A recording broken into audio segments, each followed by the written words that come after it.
Abra sua Bíblia no Salmo de número 100. Salmo de número 100.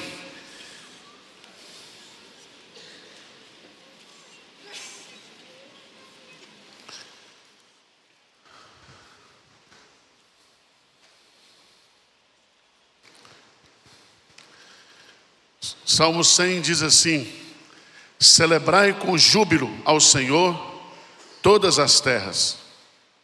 Servi ao Senhor com alegria, apresentai-vos diante dele com cântico.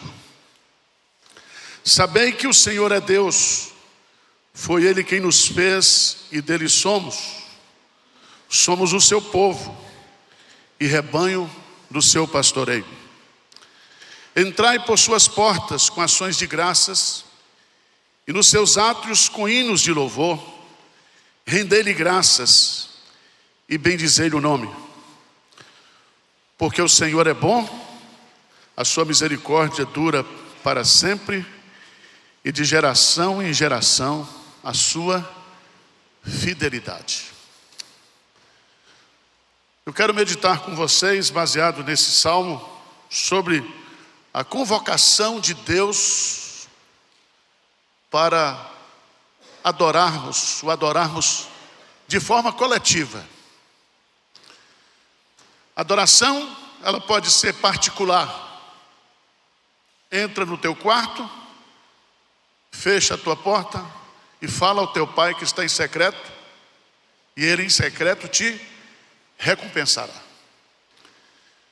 Mas nós não podemos, de forma nenhuma, abrir mão da adoração coletiva. E nós estamos coletivamente nesse dia celebrando o Senhor. E aqui eu queria tirar algumas lições deste salmo. Primeiro, definindo o que é adoração coletiva. Vamos para o texto. Ele diz assim: celebrai. Celebrai. Esse verbo celebrar é um verbo festivo. O culto, a adoração a Deus é uma celebração. E é muito interessante quando a gente entende isso. E o salmista diz: alegrei-me quando me disseram, vamos à casa do Senhor. É como se a casa de Deus é ir para uma festa, é ir para uma celebração.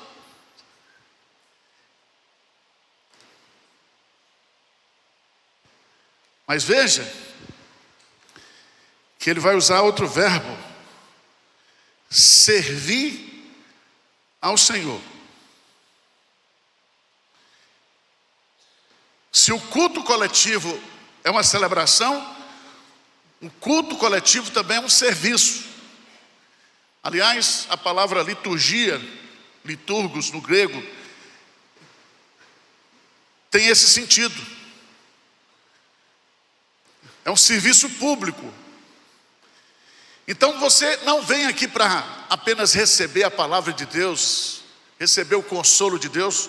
Você vem aqui para oferecer, para servir. Aliás, na língua inglesa, culto é chamado de serviço. Então você não vem aqui para apenas celebrar. Você vem aqui para oferecer, para servir. O terceiro verbo que aparece aí: apresentai-vos. E veja que o verbo está no plural. Por que apresentai-vos? O que significa isso? No contexto do Antigo Testamento, o culto era chamado de santa convocação. Então, quando o povo era chamado para o culto, ele tinha que se apresentar como um soldado, como alguém que foi chamado para comparecer obrigatoriamente. É uma convocação.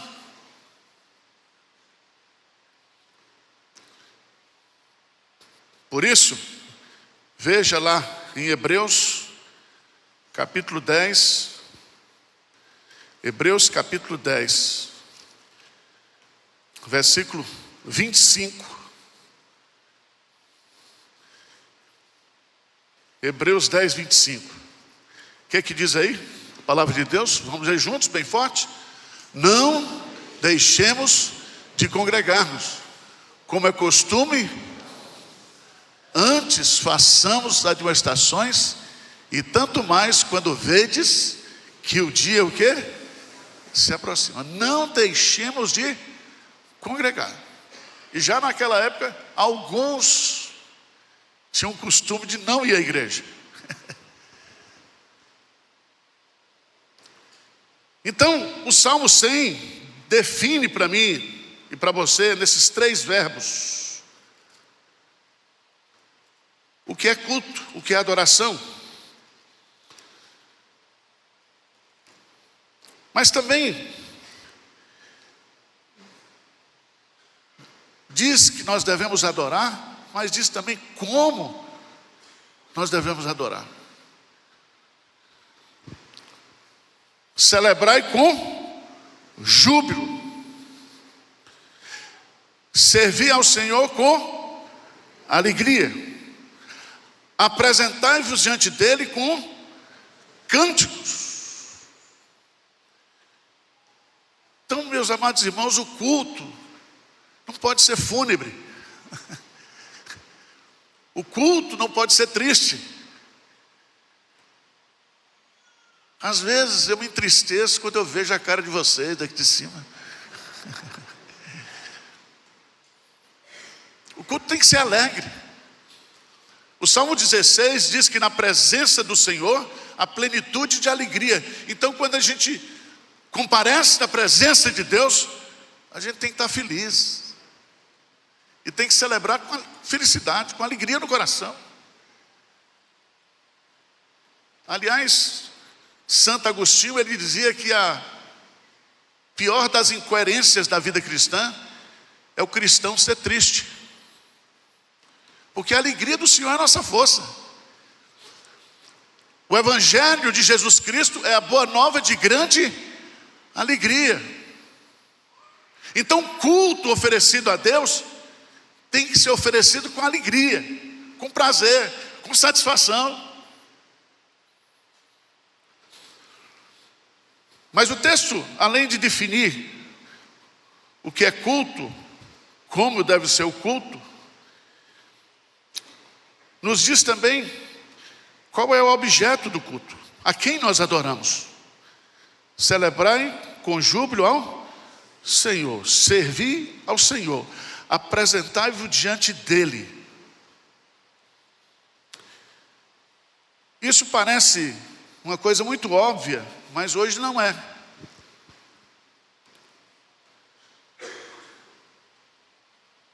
Há igrejas que realizam cultos antropocêntricos. Significa, o culto é para agradar as pessoas que vêm.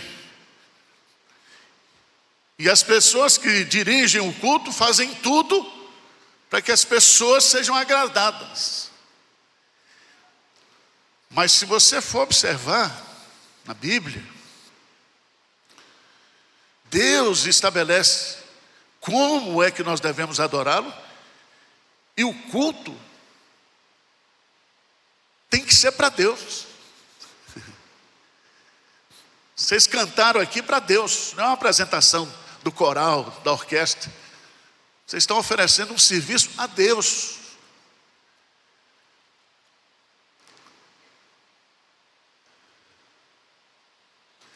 Abra a sua Bíblia, por favor, lá em Hebreus. Hebreus capítulo 12.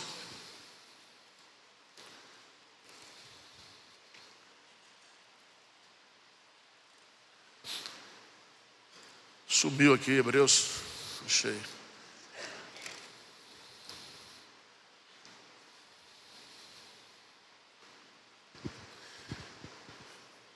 A partir do versículo 18, há uma diferença entre o culto entre o Sinai e Sião. entre o culto da velha aliança e da nova aliança. O culto que era praticado só por Israel, mas o culto agora que é praticado pela igreja. Eu queria que só que você lesse comigo o versículo 28 e 29. O que é que diz? Vamos lá? Hebreus 12, 28 e 29. Por isso, recebendo nós um reino inabalável, retenhamos a graça pela qual sirvamos a Deus de modo agradável, com reverência. Esse verbo sirvamos a Deus é adoremos a Deus de modo o quê? Agradável a Deus, com reverência e santo temor. Então o culto não é uma diversão. O culto é para agradar a Deus. Amém? Então aprenda isso. Agora, além de definir o que é culto, para quem é o culto, como nós devemos cultuar, adorar, quem são os adoradores? Celebrai com júbilo ao Senhor todas as terras. O que significa isso? O texto aqui já é profético, o texto aqui já está falando que Deus vai ser adorado por gente de todas as tribos, línguas e nações. Todas as terras significa todas as nações.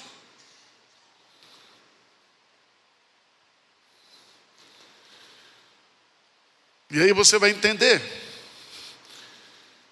Vê comigo, por favor, o versículo 3, por favor.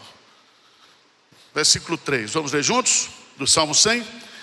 Sabei que o Senhor é Deus, foi Ele quem nos fez e dele somos. Somos o seu povo e rebanho. O culto tem que ser racional. Sabei quem nós estamos adorando e saber quem sou eu e você para estarmos aqui adorando. Você se lembra que Jesus disse para a mulher samaritana? Jesus diz: nós adoramos o que conhecemos, vós adorais o que não conheceis. Então, o culto cristão, a adoração coletiva, é uma adoração consciente, não é mística, não é esotérica, é racional. Romanos capítulo 12, versos 1 e 2, o que diz lá? Romanos capítulo 12, versos 1 e 2. Vamos lá? Rogo-vos, pois, irmãos, pelas misericórdias de Deus, que apresenteis o vosso corpo por sacrifício vivo, santo e agradável a Deus, que é o vosso culto, o quê? Racional. Presta atenção. A palavra no grego é logiken latreia. Logiken latreia. O culto é lógico. O culto é consciente.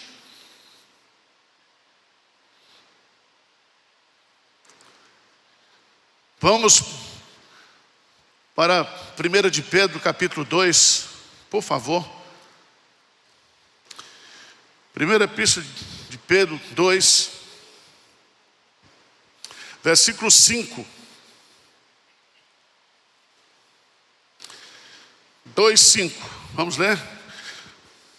O que diz? Também vós mesmos, como pedras que viveis, sois edificados, casa,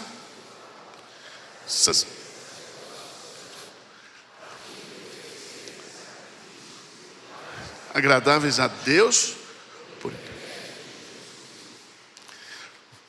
Essa expressão, a fim de oferecer sacrifícios espirituais agradável a Deus. Se nós nos juntarmos com o texto de Romanos 12, vocês se lembram que os sacrifícios no Antigo Testamento eram sacrifícios mortos. Matava-se o animal e oferecia o sangue do animal morto. Então o sacrifício era morto, mas o sacrifício, a adoração nossa é viva, é inteligente, é racional, é fervorosa. Vocês estão entendendo ou não?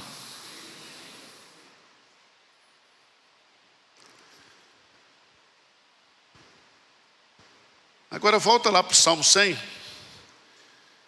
E aqui, no Salmo 100, nós temos a lógica da adoração a Deus, da adoração coletiva. E aí eu quero que você entenda. Sabei que o Senhor é Deus. Então, na adoração, nós adoramos a Deus por aquilo que Ele é, por quem Ele é. O Senhor é Deus. Mas nós adoramos a Deus coletivamente, não somente por quem Deus é, mas também por aquilo que Ele fez e por aquilo que Ele faz. Por isso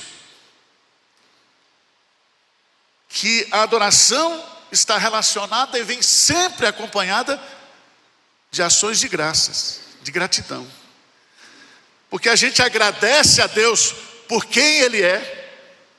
O Senhor é Deus. Mas foi Ele quem nos fez.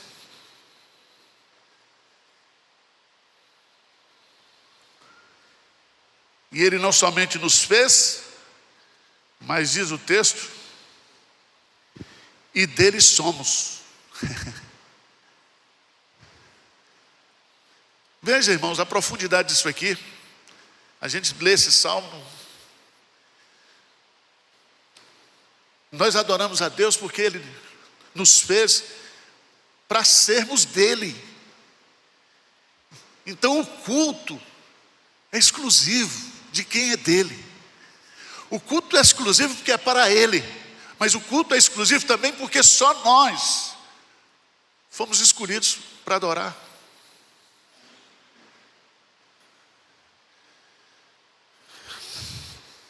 Não sei se vocês estão animados, mas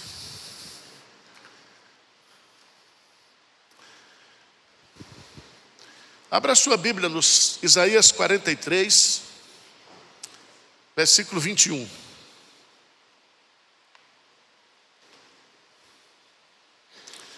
Três, 21.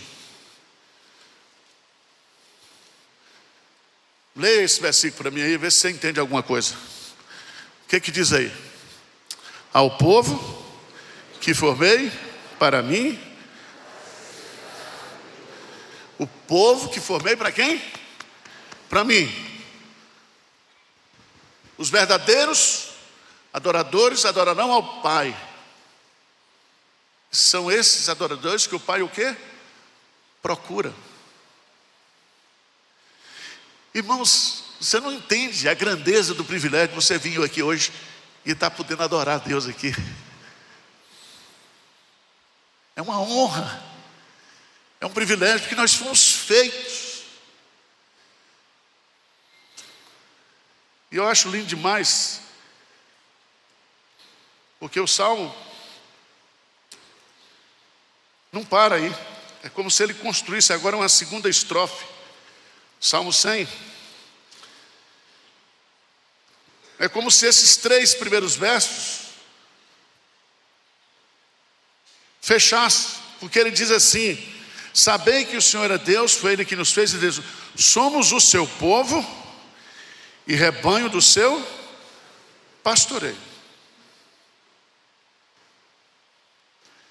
Você se lembra de João, capítulo 10, Jesus Cristo diz, eu sou o bom pastor. O bom pastor dá vida pelas suas ovelhas.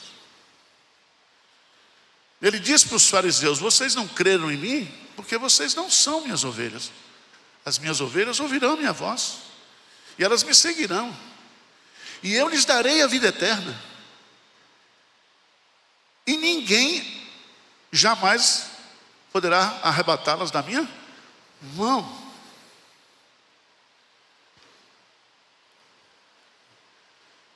Repete comigo, por favor, Salmo 23:1. O que é que diz lá? O Senhor. Então nós estamos aqui hoje celebrando, agradecendo a Deus, porque nós sabemos quem Deus é, e nós sabemos quem somos, qual é a nossa identidade espiritual. Mas vamos para a segunda parte do Salmo. Entrai por suas portas com ações de graças, e nos seus átrios com hinos de louvor. Rendei-lhe graças e bendizei-lhe o nome. Entrai por suas portas. Vocês sabem que os judeus, eles obrigatoriamente iam a Jerusalém 3 vezes ao ano, nas 3 festas principais. E o grande objetivo era adorar a Deus no templo.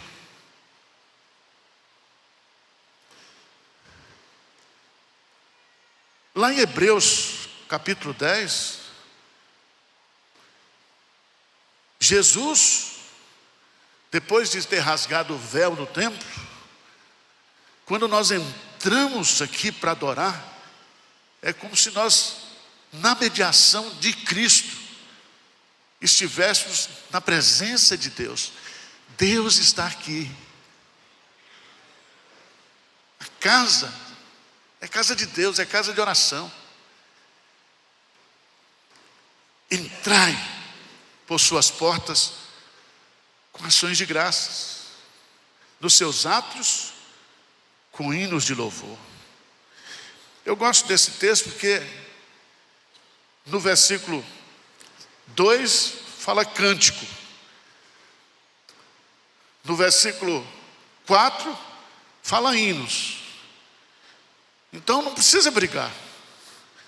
Lá em Colossenses capítulo 3 fala salmos, hinos e cânticos espirituais. O nosso Deus é o Deus da variedade. Eu só canto hino. Não, você canta hino, você canta salmo, você canta cânticos espirituais. A música faz parte da adoração. Deus habita em meio aos louvores. Há querubins e serafins e anjos no céu agora, adorando ininterruptamente, eternamente, o nosso Deus. Deus é o Pai da música. Deus é o Pai da adoração e do louvor. Então não briga. Por isso que aqui na igreja a gente canta salmos, hinos e cânticos espirituais. Tem igreja que não canta mais hino. E tem alguns irmãos que vêm aqui, esse pastor vem aqui só para ouvir os hinos. Estava com saudade.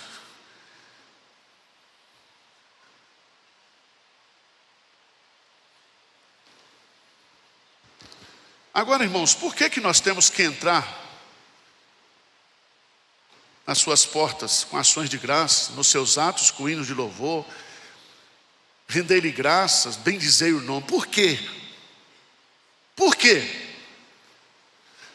Veja aí, versículo 5, 3 atributos de Deus que nos motiva a cultuá-lo coletivamente. Nós estamos cultuando a Deus aqui, por quê? 3 atributos. Porque Ele é bom, a sua misericórdia dura para sempre, e de geração em geração a sua fidelidade. 3 atributos de Deus: bondade, misericórdia e fidelidade. As misericórdias do Senhor se renovaram na minha vida e na sua vida nessa manhã. A bondade do Senhor seguirão todos os dias da minha vida.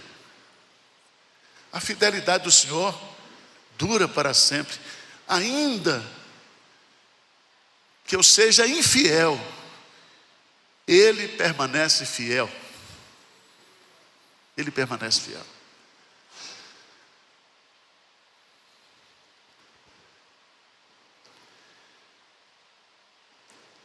Veja lá, e eu quero convidar você para você se consagrar a Deus agora. Romanos capítulo 12. Romanos capítulo 12, versículo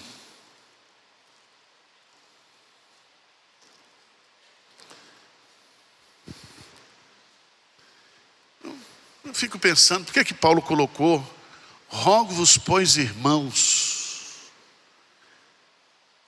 A palavra rogo-vos aí é uma palavra de encorajamento. Encorajo-vos, irmãos.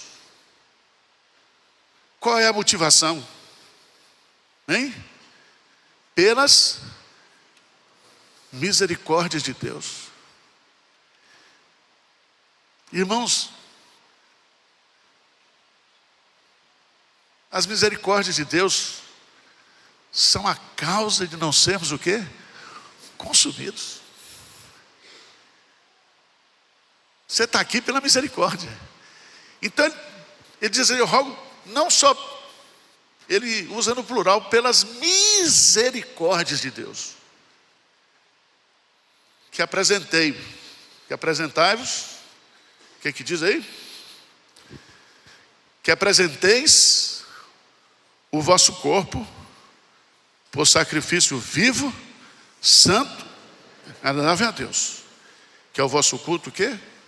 Racional.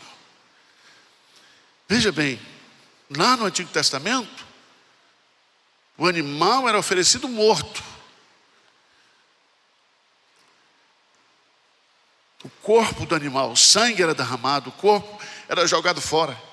Paulo está fazendo uma analogia.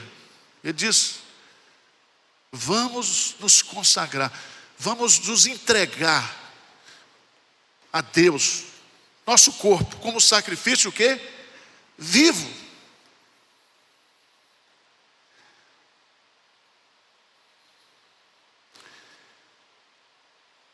Isso aqui, meus amados irmãos, é um convite à consagração.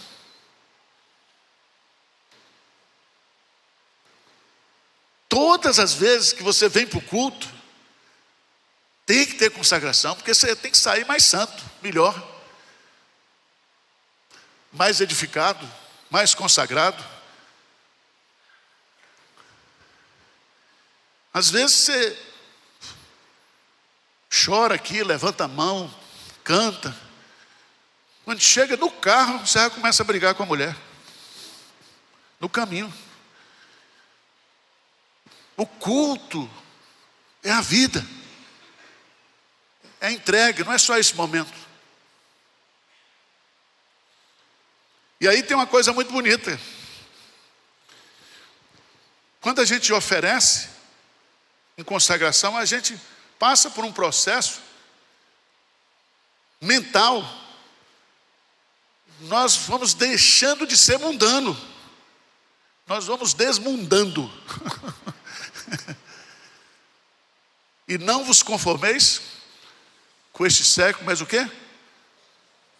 Transformai-vos pela renovação da vossa mente, para que experimenteis qual seja a boa, perfeita e agradável vontade de Deus. Você experimenta a vontade eletiva de Deus, você experimenta a vontade preteritiva de Deus, quando Ele diz não. Você experimenta a vontade permissiva de Deus. Você tem a opção de pecar ou não pecar.